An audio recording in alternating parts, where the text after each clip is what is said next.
Добрый день. Я рад всех сегодня поприветствовать на 11-м форуме Positive Hack Days. Мы начинаем нашу работу. Сегодня первый день. И сегодня мы собрались поговорить. We gathered to talk about a tectonic shift in the Russian cybersecurity, if any. What happened in the last 3 to 4 months and what expects us in the future? Let me introduce our panelists. Vladimir Bengen from the Ministry of Digital Transformation, Vladimir Gryukov from Rostelecom Solar, and Sergey Lebed from Sber. I am Alexei Novikov from Positive Technologies. So if we look back into the past, into the last 3 months, the number of days when our monitoring team and incident reaction team was idling, goes down to zero. We had a lot of work, no idling at all. The number of incidents grew up by at least 3 times. And many of the incidents became public. I mean, they have been actively discussed in mass media, internet, shops, government agencies and services were involved,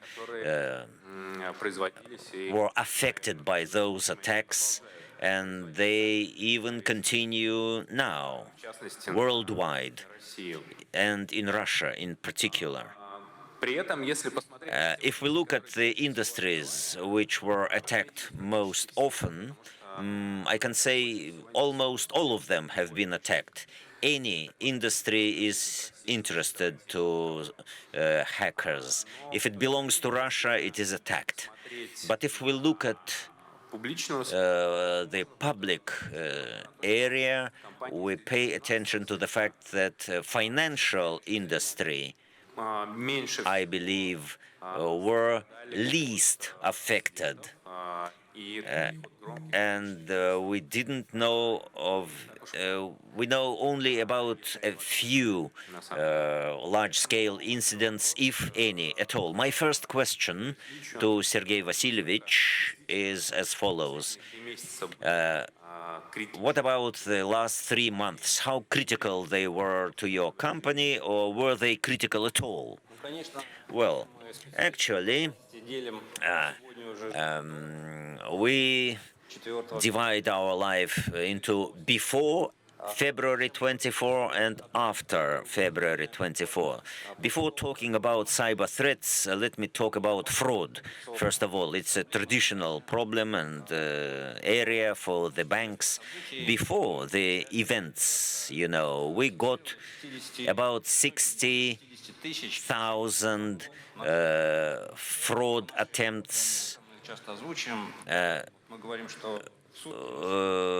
That is 100,000 attempts per day. After the events, we had for a week 0 fraud calls.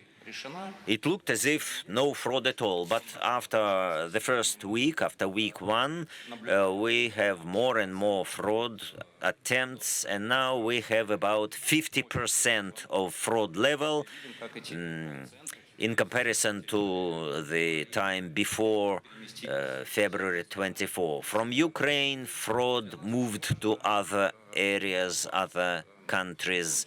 It's very important for us because we have been talking for a long time, because most of the fraud calls used to come from Ukraine, and this is 100% proven. DDoS attacks now, from the viewpoint of organization, they are the simplest kind of attacks, and we have a very interesting picture. Before February 24, we had about 1 attack per week. It was a serious event, a serious incident. A lot of services were alerted, conferences held, but at a certain point, we had about 46 simultaneous DDoS attacks coordinated by different groups using different tools and focused on different services of Sberbank. And today, DDoS attack for us is something casual. We are under threat, under attack every minute, and we didn't have such peaks before at all. And we monitor the situation. What would I like to stress, to note about DDoS attacks? First, new organizational ways of DDoS organization, of DDoS performance. There are groups, active groups, which are focused against Russia. They have consist of about 100,000 people. There are moderators who coordinate their activities, targets, and tools. A few words about tools. Today, we have a lot of tools that coordinators offer as containers on resources that you can buy. They offer infrastructure, addresses, gateways to break through the perimeter defense. You can install such generators on Android phones, and they can get attempts from the command center and take part in the attacks. After the completion of our special military operation, I believe we shall have a lot of bot zones that would be forgotten, but will continue automatically generating attacks. One more interesting attack. At a certain moment, we saw that a lot of usual people in their home networks get to our resources at a very high speed. We analyzed the situation and we saw that the multimedia player was broken, that legitimate users downloaded together with a script with resources that automatically connect to certain services of our bank, and legitimate users who just watched movies, but at the same time they, without knowing about that, launched a very complex attack. Talking about the tools, the DDoS attacks have been learned very well, but all the tools that exist in the world are actually used. For a long time, we fix IP addresses from which attacks are launched. So we make snapshots of each and every attack. We have a large collection. Before we had 5 to 6 types of attacks. Now almost all the attacks that are in our textbooks are actually used. As for the breakthrough attempts, infrastructure breakthrough, I cannot tell you anything new because banks traditionally have always been the most interesting target for hackers, and most of the attacks have been rebuffed at the very early stages. Because of the perimeter defense that have been installed in the banks beforehand. So that's it. Thank you. Thank you. The financial industry was the best prepared for such attacks, and for most of the financial companies, this is normal. As for other companies, after February, they wondered, they didn't even realize that they might be interesting to hackers. And now any Russian company can be a target, which have never been such targets before. The question is to Sergey, what are the most frequent vectors of attack? So we had a lot of recommendations, what to protect against, what are the actual trends. Can you tell us about the most dangerous vectors? Good morning, colleagues. What can I say, talking about the threat landscape? In the last 3 months, within the first month and a half, we saw all the threats that we have been discussing for the last 18 months. DDoS attacks were already covered.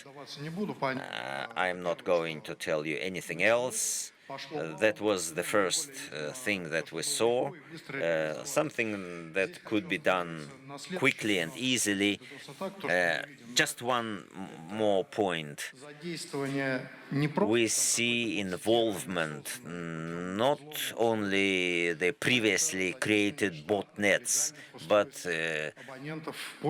involvement of legal, legitimate users and their home devices.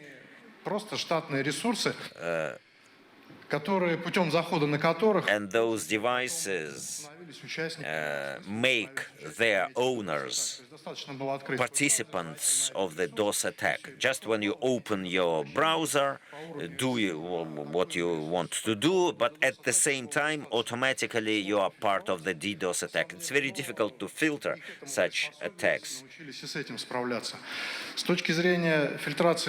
As for filtering DDoS attacks, we also involved the federal level. Vladimir can tell you more about it. Which helped us block the traffic at the borders of the Russian Federation. And it helped a lot of organization. What about the new threat, new trend now? We filter foreign IP addresses at transborder crosses. They go to VPN networks now, VPN networks that exist in the Russian territory. DDoS attacks from IP addresses through VPN networks. I have nothing else to say about DDoS. This activity is well coordinated. Every day, the cyber criminals have targets, and everyone focus on that target, and the attacks is really huge and massive, large scale. What else? A number of foreign vendors moved away from the Russian market, left the Russian market, and we saw that a lot of cloud services stopped working in Russia. Various tools, then replacement of content at websites by loading malicious software through banners. Yes, then changes in source code, open source and even non-open source. So we saw some products that produced bad content to the users who installed software. Then there was a small wave of encryption tools. You read it in the press about encryption of a number of resources in a number of organizations. The latest trend is publishing information about leaking data leaks. What kind of organization data is leaked? It's not one industry. They try to reach everything they can reach.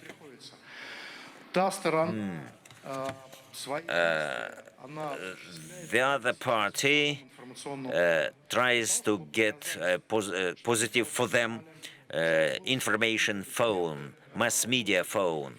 They say, we broke through that company, we blocked access to a certain resources, and they publish it. It's a leak about attacks. Then another trend is that behind that background of DDoS attacks, which continue, we see penetration into our resources, capturing resources. What is the further goal? This is a big question. And the leaks that we have now prove the assessments of a number of organizations. Penetration started about 2 months after the first attacks.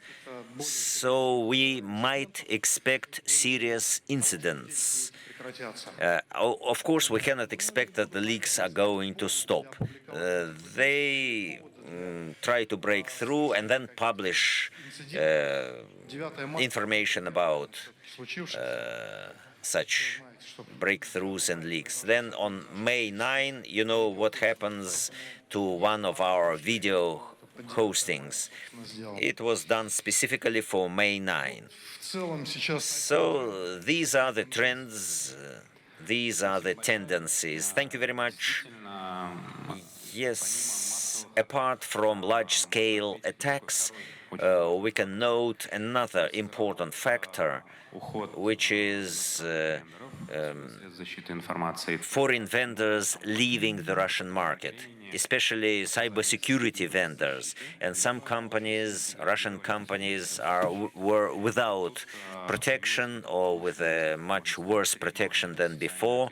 And now the Russian vendors must take social responsibility to take emergency measures to help Russian companies in this situation. Vladimir, what do you think about two Vladimirs, two Sergeys? It's difficult to distinguish between them. So what about this factor? Monitoring, investigation, and Russian cyber security. What will happen? Well, I tried to imagine how to describe my current activities. I have an 8-year-old son. We play chess, and I play chess better than him. And when I talk about the classical company that we protect an attacker, has a certain potential, but we expect to rebuff all those attacks. But then my son says, "Dad, look, a bird," and then he sneaks my queen from the chessboard. So yes, we have all kind of firewalls, and then hop, and there is no firewall. And you have to play without your queen. So, and now I play not with one on one board. I play simultaneously with 20 to 30 counterparts. Then a company says, there is a board. I don't have any pawns, anything. Let's put on our figures, our pawns on the chessboard because it's clean. I have nothing, while the enemy has everything. So it's very difficult for me to add anything to what I have already said. We have statistics, and we play simultaneously on several boards, and the situation at each chessboard is different. And what does the Russian industry do? How does it react? Let me tell you about my personal experience. I have much more social responsibility now. We have players that we believed to be our competitors.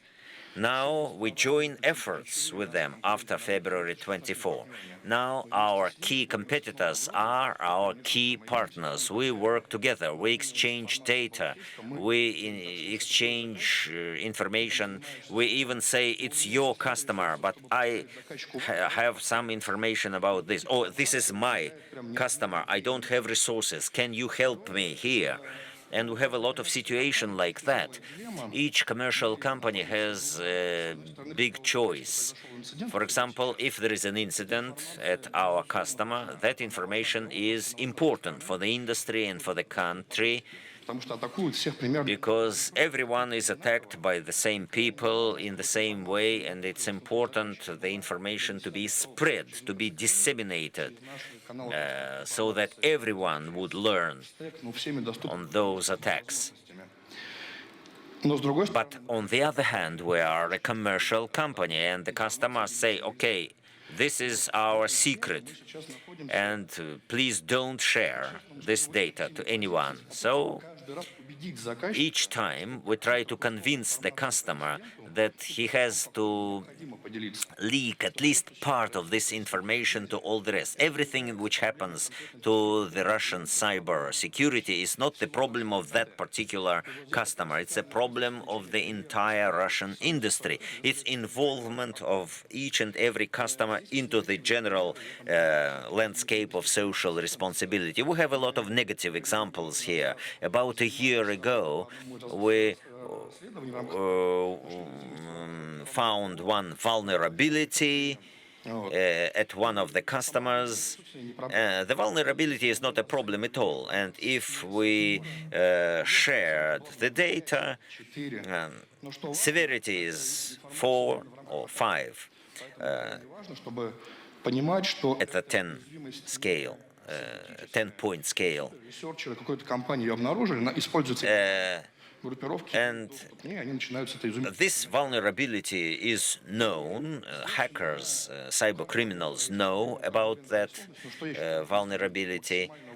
What is important here? When the vulnerability is found, disclosed, we have to share that information, because we have to patch our security software. We have to install new version. And I am happy that we have a news bulletin now, that our community published that bulletin. And please, it's very important to read that bulletin, to read all the data and install patches on the Russian software, especially on widely used software, and the vendors and providers. If we have such situations, we're in the situation when we together must repel the attacks, and we must share information about vulnerabilities and about ways to close that vulnerability.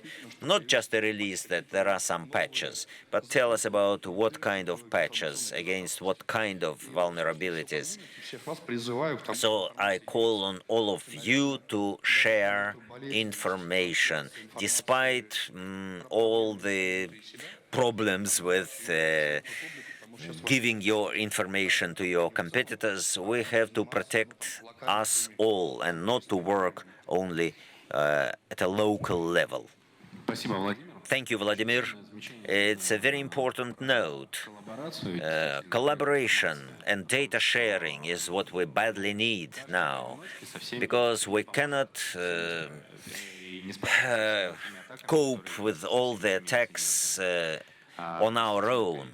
We have to work together. We have to collaborate. The number of attackers is much higher than we can imagine, and their potential is much greater than the potential of any one individual company. Yes, we have vulnerabilities. It's inevitable. It takes time to patch those vulnerabilities. Personal data leaks, email leaks go on. Each third, one incident of three stems from unpatched software. Because vulnerability was disclosed 1 year ago, the patch was published 11 months ago, but the customer didn't patch the software. As a result, an old, well-known vulnerability worked and the hackers broke through. Talking about May 9, let's recall the previous holiday, May 1, when the new normative base for cybersecurity was published, number 250, Decree 250, which was caused by the challenges that the industry faces now, that our companies face now, and which require a lot of things to do in the area of cybersecurity. Vladimir? So, May 1, Decree 250. Now, a lot of companies do not quite understand what they have to do, which way to move, or to run, rather. Please comment. Let me try to comment quickly. First, Sergey was quite right to say, to comment about DDoS. We have a lot of DDoS attacks now for the first time in this country. We together coordinate our activities and try to repel such attacks every day using all the tools that are available to all the security people, cybersecurity people of our country. That is good. DDoS has some origin at a certain level, and if inside the country we can work with the hosters, with those who lend the servers, but as for the foreign countries, at a certain point the government offered a service.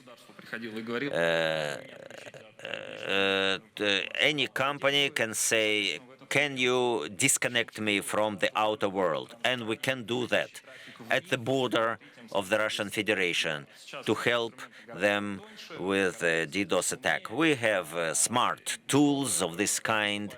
We have a lot of things that people who live abroad, the Russians living abroad, say we don't have access to certain resources.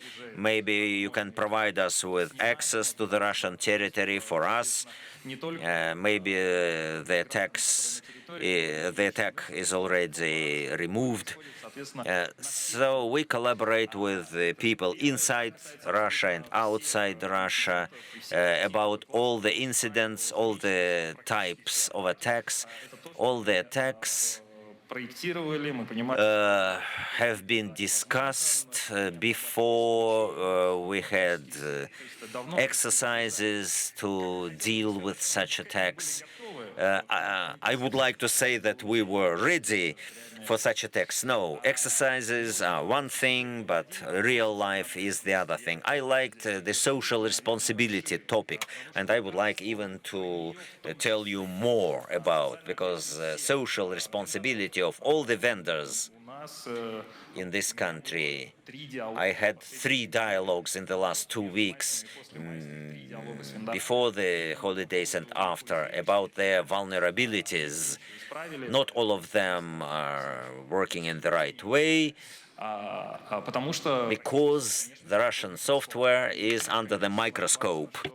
And it's very important here that Russian developers should take a lot of responsibility with regard to their products.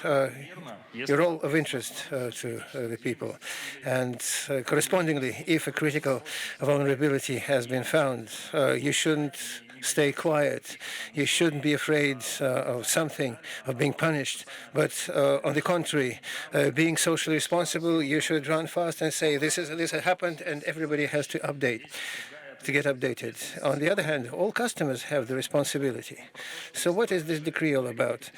If in the past there had been some requirements, they're still there today, and you must comply. If, for instance, you are a geoinformational system or you're part of the critical information infrastructure. So the responsibility for the information infrastructure, the responsibility for not having any incidents. So the decree is all about that. It's talking about the large scope of organization, not only in the government and huge companies in the country and a lot of other organizations. There were a lot of questions about who coined the phrase about the critical infrastructure. This phrase applies to legal entities that have critical infrastructure sites. All the rest, they also have this decree applied to them. So the decree is all about. Today, the information security is in the focus of attention of the country's leadership, and that the head of an organization carries personal responsibility for the implications that may happen as a result of an attack. Then the decree says that there should be a person and a division in the organization, an employee belonging to the leadership team, one of the deputies of the chief executive officers, so responsible for information security. And again, it's not the responsibility for compliance. This happens quite often. People come to us and say, I've done everything. I've counted all the critical infrastructure sites. I have ticked all the boxes. We all know how you can meet the requirements. You could do it formally. But it looks that as of the 24th of February, this is going to go away. So the requirements are to be regarded as basic hygiene. So you have to first provide that hygiene and then take a look at what next has to be protected, especially if you're a major government corporation or you're a strategic company, so on and so forth. Because now the chief executive officer of the organization carries direct responsibility for incidents rather than just for compliance. Also, we have to understand that the numbers of information security experts and specialists, professionals, is very low in this country. So there's a huge hunger in the organization for such employees. That's why the decree says directly that you must attract, if needed, specialized organizations so that they should help you provide information security. There are a lot of questions regarding the fact, or just to the tune of where can we get the funds, because this costs money. And here, we will be able to help you in only the following. If an organization or a business, for instance, if it's about business, it's about commerce, if the company has funds for IT, then they need to find the money for information security. Same thing applies to the government organizations. They all follow the digital transformation programs, and we are now checking all the digital transformation programs to see if the information security is taken good care of them. We are passing these documents and looking if they comply with these new requirements, if they address the new risks and threats. It's important to take a look at that. There are a lot of questions about the decree. Because there's a point there, according to which organizations should provide access for monitoring to the Federal Security Service in certain cases. And they're asking how and what, how it's going to look. Will the FSB come and at any point, at any time, are they going to install some devices such as SORM? To this, I can say that now, within FSB, the following procedure is being drafted, and in the shortest time, it is going to be published. An important point, one of the last ones, is about import substitution, because it's a separate threat that actually we have been talking since 2014, and everybody was aware of that. Everybody was aware of the fact that purchasing foreign products doesn't only give you new opportunities, but also poses risks. And for all these years, we've been trying to push the market to import substitution. And if you take a look at all the questions related to regulation and substitution, it was all along the lines of please substitute if you can. And the decree has a much more stringent language.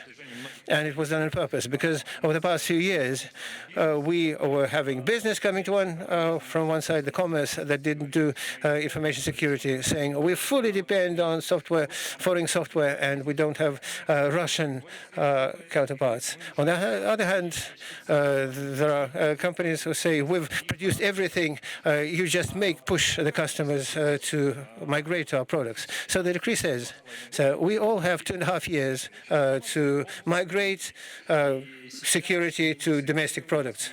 And now in the Ministry of Digital Development, we're doing a lot of work where the market, the industry is coming to us saying what they can't get replaced, they're substituted. For instance, we have this information security tool, and if it goes away tomorrow, my security goes down, and I can't find any local products that could substitute that. And in that case, in these cases, we start working together with vendors and government corporations. This is the story that we're prepared to push together with you. So please don't keep silent. Tell us what you need us to do for you. Coming back to social responsibility, it has to be borne by everyone. And the story about the leakage of personal data that's been happening is unacceptable. Everybody has to understand this. We all know, we know everything, we see everything, and when I say that we have a suspicion about a leakage of health data, something like that, this is not going to stay without attention. This is something that we are approaching very seriously now.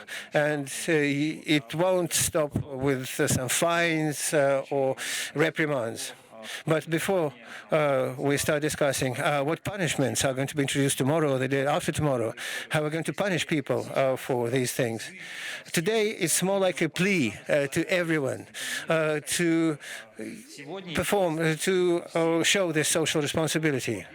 Because in the past, we didn't have to deal with such a large scale of personal data leakage. The criminal community had problems selling the data, to monetize this data. It was a complicated process, but today the purposes are different. Today, a lot of malefactors don't have the purpose of monetization. They've already monetized. They've been paid money for just, playing in this playground, which is the whole civil infrastructure of this country. So yes, I like this term, social responsibility. I would like to say a couple of words about leakages, because the audience is quite diverse. People are listening to us online. Every morning starts every morning starts like this. One of my customers calls me and says, strengthen security. And I say, what happened? According to the secret information, today there will be an unprecedented attack on the Russian territory. Okay, I say, and what information are you talking about? Where does it come from? We seem to be communicating with regulators. It's from a secret Telegram channels of Ukrainian hackers. You know, everybody's listening. Those hackers channels. I think my mom is also signed to Telegram channels. I'm sure she has Telegram on her phone. And then Vladimir said something important, that indeed there are more leakages that are happening. But what's important? Well, it's my own personal opinion, but I'm sure that you'll all agree with that. In the information war, the leakages come to be much larger in scale. But in the past, what you had to do what you could find in Telegram channels was like 90% that were fakes, and now it's 95 to 97%. So of the 50 announced leakages, only 2 will be realized. So it's much more often that malefactors don't get anything confidential, but just push this agenda so as to affect people's minds. I thought you would say that you already have a habit of opening the internet every morning and take a look what new things have become known about you, knowing how much food you have ordered over the past year, and so on, things like that. You know, the story with Yandex leakage has been talked about a lot. Somebody started to build rankings. We have an office in Nikitsky, and there are a lot of great places there and then people ask, how come you spend 60,000 rubles a year going out? So actually, you can find a lot of ways, getting fun with the leaked information. But on a serious note, drawing the results, what's happening in the information space right now? We have found ourselves in a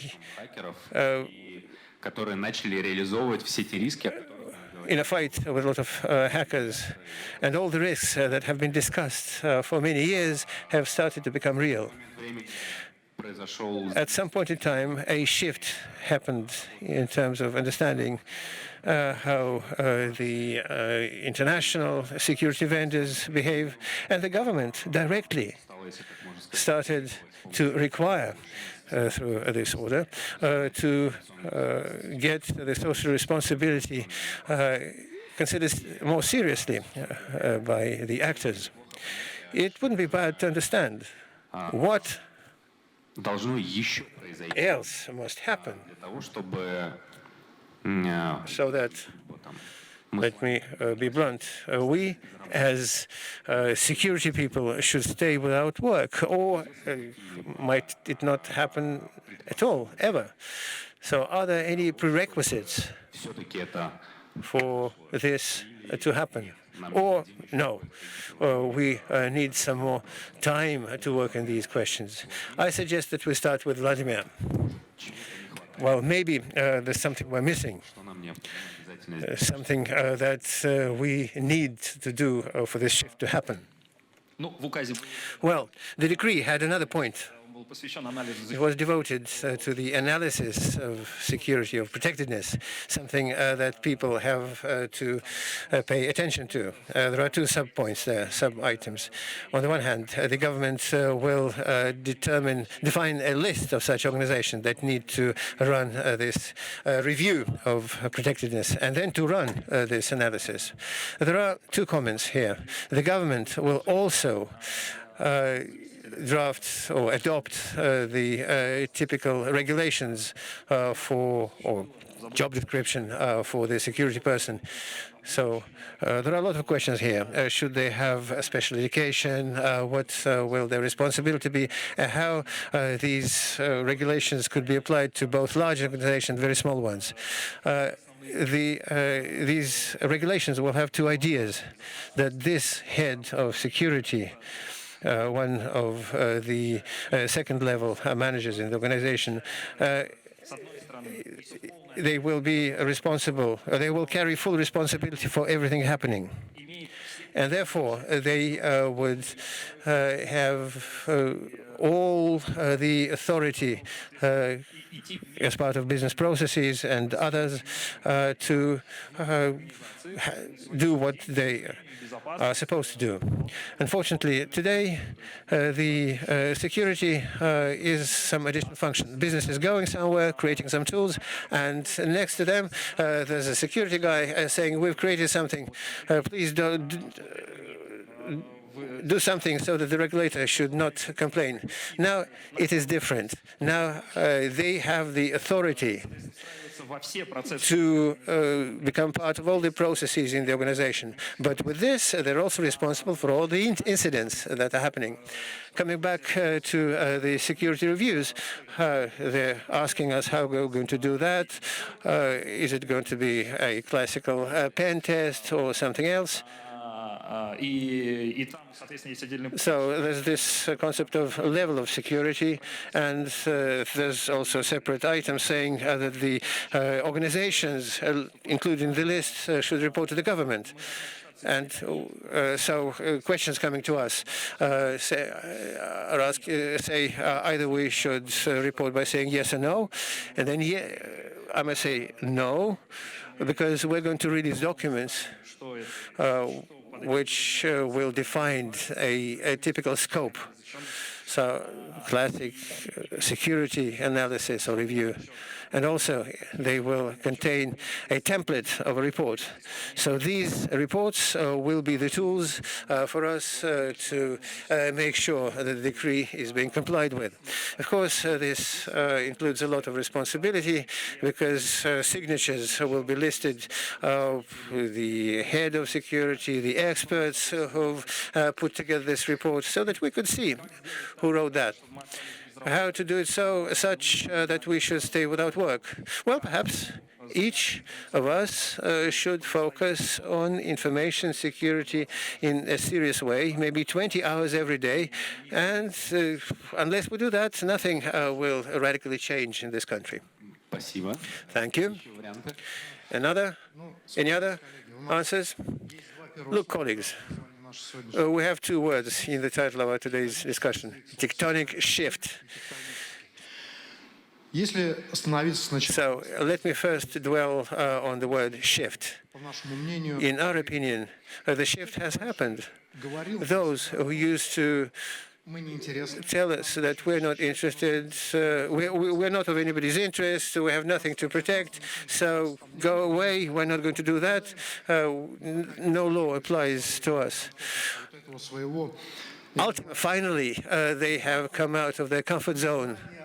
So they came out from a vacuum of a feeling not being of interest to anyone. So this shift has happened.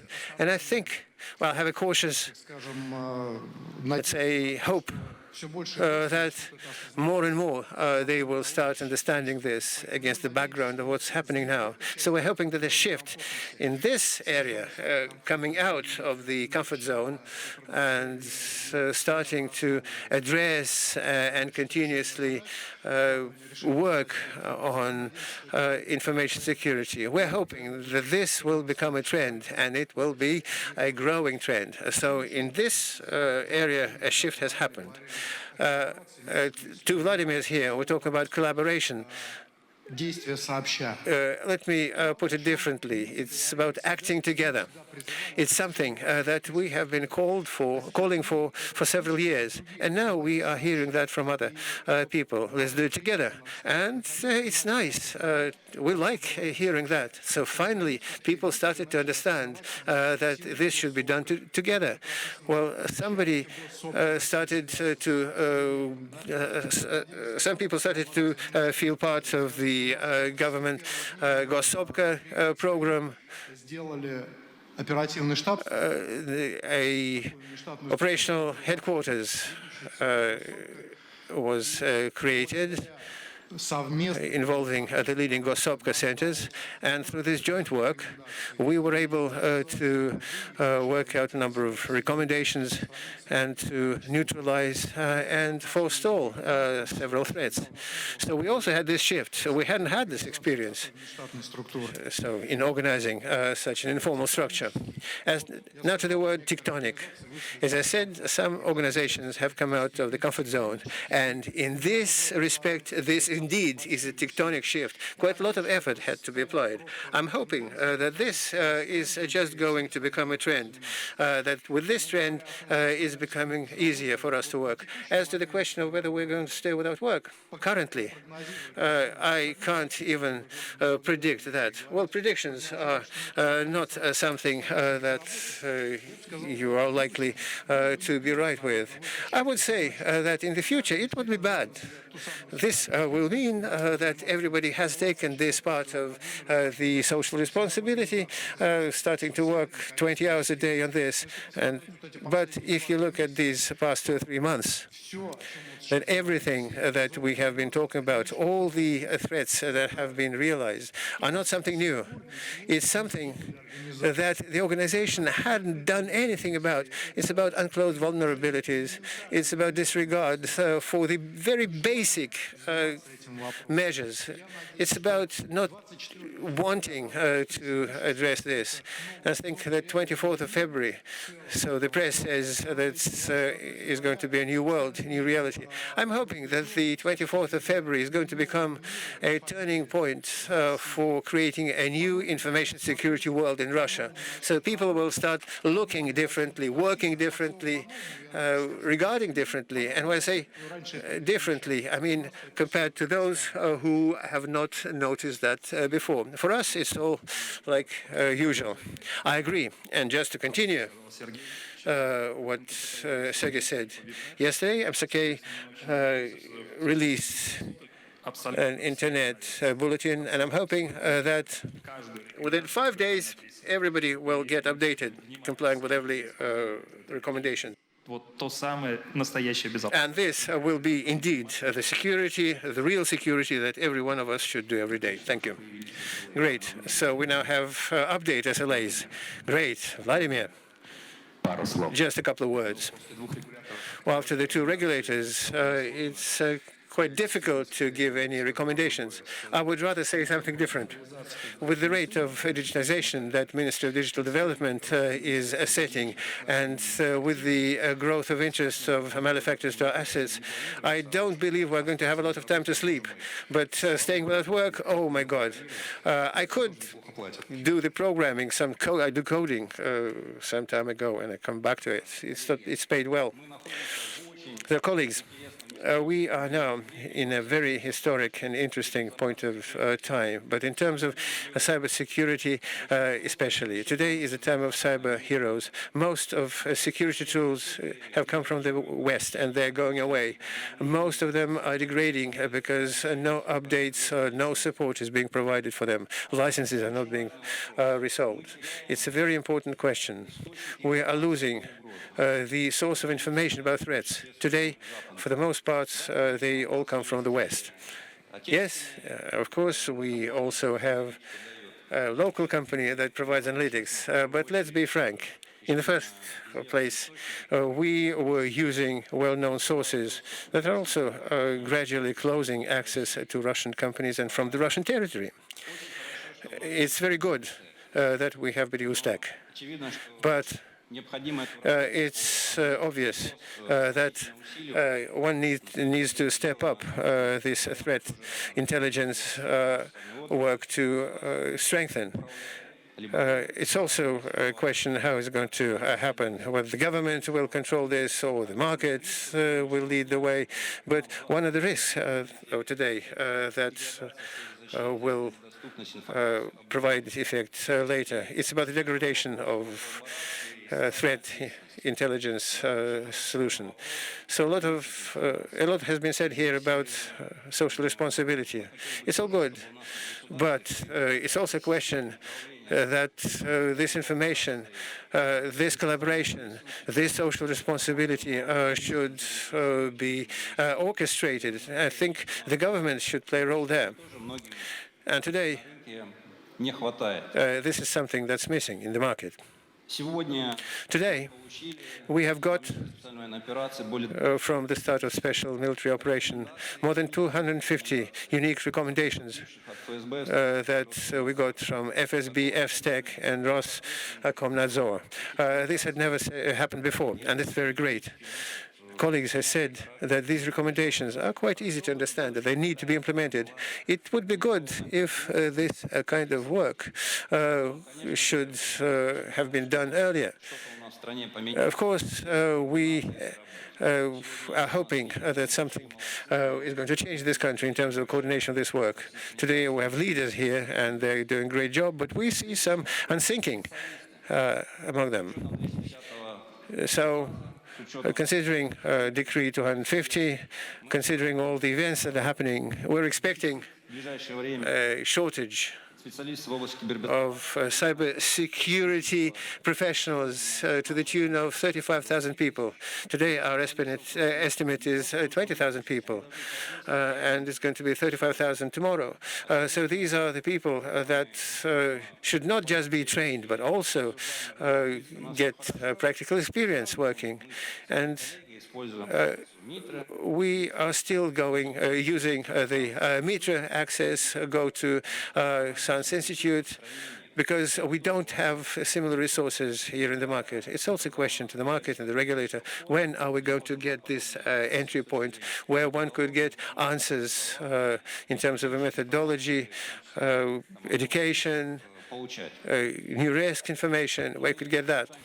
And concluding my speech, I would like to say once again that today indeed is a unique time where every one of you can become a hero this time, to become part of the cybersecurity textbooks that's being written now, including people who are represented here. Thank you very much. I don't know.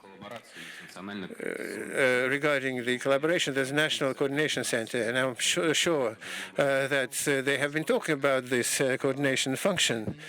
Look, colleagues, over the past few years, the National Coordination Center has conducted and is continuing to conduct a lot of work to inform the market about threats. But no separate player, no separate Gossopka member would not be able to collect and analyze all these threats. So of each one of you who will inform us about this threat, tell us how to fight it. On each one of you depends how this knowledge is going to be disseminated. We're prepared to do that, and we're doing that even now. And those of you who inform us about the threats, who do not stay away from sharing the information they get. They are contributing, and we are prepared to do it further. But only together we can create this system through the personal contribution of each and every one of you. Thank you very much. At this note, I suggest that we conclude our session. Thank you very much, all the participants. And I hope that the tectonic shift has happened and we're going to move forward. Thank you.